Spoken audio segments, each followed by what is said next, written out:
phone lines. We got people holding, but there was a. Let's get that other Betsy DeVos, because there was this comment, and I just jumped off of the comment like a springboard because I heard this. We're going to talk about why Michigan students are still stupid, and I was just trying to figure out, well, what students are these, and why are we calling kids stupid? And there are a number of mitigating factors for why students are having trouble in the educational system, besides the fact that when we're talking about black and brown kids, school never was designed for black kids in the first place, right? But then, of course, we got a Secretary of Education that doesn't even visit schools, right? We've had major experimentation and administration in schools in Michigan, right? We got a number of depressed school districts, right? Emergency managers count beans, right? But they're not academically prepared in pedagogy, right? And curriculum development and teaching skills, then the whole wraparound issue, concentrated poverty stuff. Then when the ACLU sues the state of Michigan, right? Yeah, let's do the vice clip. When the ACLU sues the state of Michigan, right, then what does this court say? The court says that the state of Michigan does not have, students don't have a right to read, right? It's like, so we know why education isn't working. If students don't have a right to read, why would the school district teach them how to read? When I can get paid, even if they don't know how to read. They don't have a right to read. But then you call the kids stupid. How about the system is stupid? Let's hit it. That's Vice. Detroit students filed a lawsuit against Governor Rick Snyder and other state education officials. Rick Snyder. They argue that the state of Michigan is violating students' constitutional rights by depriving them of literacy. Right to read. Yesterday, the state filed a motion to dismiss the case, claiming that there's no fundamental right to literacy. The state said there's no right to literacy. A week after the case was filed, Jay Caspian Kang visited one of the 6 schools named in the complaint. Hello? Yeah, you at the bus stop. Right now, I'm waiting on the bus, getting ready to go to school. Gotta get up a little bit earlier than everybody else because I live so far from the school. So, yeah. Osborne Evergreen Academy is a high school on the east side of Detroit. 89% of its students are reading at grade level, which is typical for a Detroit public school. Jamarie Hall is a senior at Osborne. He's classmates with one of the unnamed plaintiffs in the lawsuit. What's your favorite subject in school? Math. And you took pre-calculus last year, right? What math class are you in right now? Pre-calculus again. Wow. Why did that happen? Like, why are you taking the class over again? Really, I don't think it's enough, even another teacher probably available to teach the next math class. Wow. Even if it is, there's probably not even no books for that math. Wow. Mark Rosenbaum, one of the lawyers leading the case, says that this is the first time anyone's argued that literacy is a basic right protected by the 14th Amendment. Literacy means the capacity to read, to learn, and to understand. That's the argument here. The 14th Amendment is about equal citizenship, equal access to the institutions of a government, equal opportunity to learn, equal treatment within the schools, which after all are the engines of the democracy and the great equalizer. That's what the argument is here, that all children, no matter their race, no matter their class, have access to literacy. The suit argues that schools aren't equipped for learning. Problems range from teacher staffing, lack of books, and rundown, unsafe facilities. Like the bathroom sinks don't work. There's no doors on the bathroom. The classes is subs. There's so many subs, different subs every day. Different subs every day. Doesn't work. It's just water books, fountain don't work. Books old, torn up. Old gotta books. get taped up. The teacher gotta put the assignment on the board. Everybody got to copy it down just because it's not enough paper to make the copies. The school be so hot in the summer, so cold in the winter. Why do you think the schools are in this condition? I think people don't care, and I think that they think that we don't care. Like, that everybody just on their agreement that it's cool. But it's not like that. It's not like that at all. All right, man. Wow, let's go to the phone. I mean, that speaks for itself right there. Let's go to line 8, Bay Ree. You're on there to talk to us. Yeah. Good morning, brother. Good morning. First of all, I want to thank you for giving me and Brother Abdul the privilege of calling in first, but I didn't want to see this. Yes, I don't want people to think that we were spiritualists, and that's why I didn't call in yesterday. I like to be the tail and not the head, but I always want to support those that's in the head of me, that's walking and leading me and guiding me, supporting the things that they do first. Now, the store, if I don't go, I do send somebody to tell somebody about it every day. And when I do come, I'm going to be the janitor and the window washer and whatever needs to be done around there, where it's got to be done. That's all I got to say about that. Now, getting back to what we were talking about, the gentleman, Mr. Family, he's a great man. He's a good man. The reason why I'm giving him that credit because the manipulation and the manipulation that he talked and the way he walked, he tells his people the way and what he wants them to hear. And for us to do the same thing. Now, we know it takes a village to raise a child. And when he's speaking about ignorance, he's not speaking about the little ones. He's speaking about the big ones, too, such as me, you, and the rest of our family and the offspring of the little one.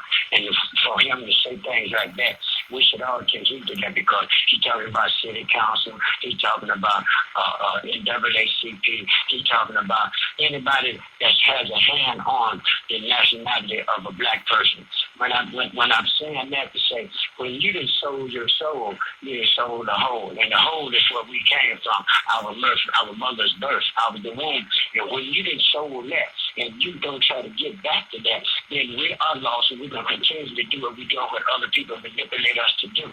Now, when we think of knowing to come together as a village, when we know to come together as to respect one another, then we will have the understanding and the gratitude of God. Because we do know we need food. We know the food is catered to the ones out in the circle because you got to eat to live and you got to be clean. You got to be respectful in order to hear and listen to things. That's why you got to sit back and listen to someone and the things that they say and how they say things to articulate that. Now you got to put Mr. Friendly out there to let them know is that he's calling all of our time ignorance because if he's talking about the children, he's talking about you and me too.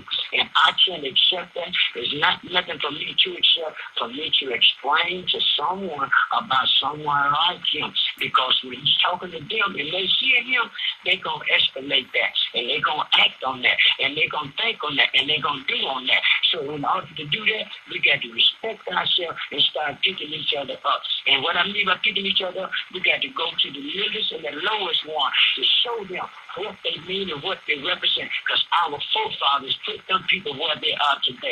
Even their grandchildren, they fed them, led them, rubbed them on the head, nurtured them. Not even maybe gave them the breast milk from their breast in order to give them life what they got today. And now they're taking advantage of us. So therefore we got to learn to respect ourselves, educate ourselves, come to ourselves, and be ourselves no matter what it is. When one of them do so, they're going to stand behind them 100%.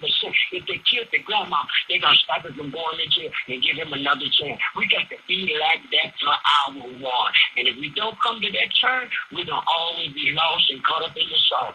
Brother Bullock, I see you and I see you. God bless you. I just had to open the door for them.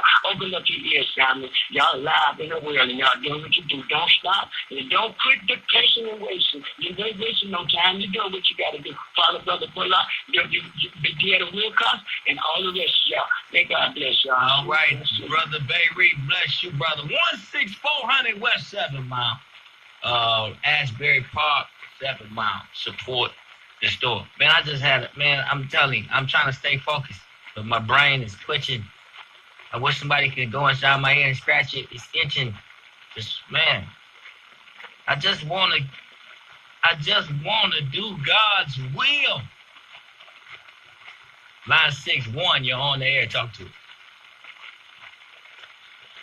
All right, Dan Ram. Hey, keep doing it. If that's what what kind of connection you did, keep doing the wheel. Because all the way around the board, education is key. That's what they eliminated us at. They see the product, we see the product, man. That's really like, I know we got to go through the formalities on it, but that thing is very critical and very, very, very serious.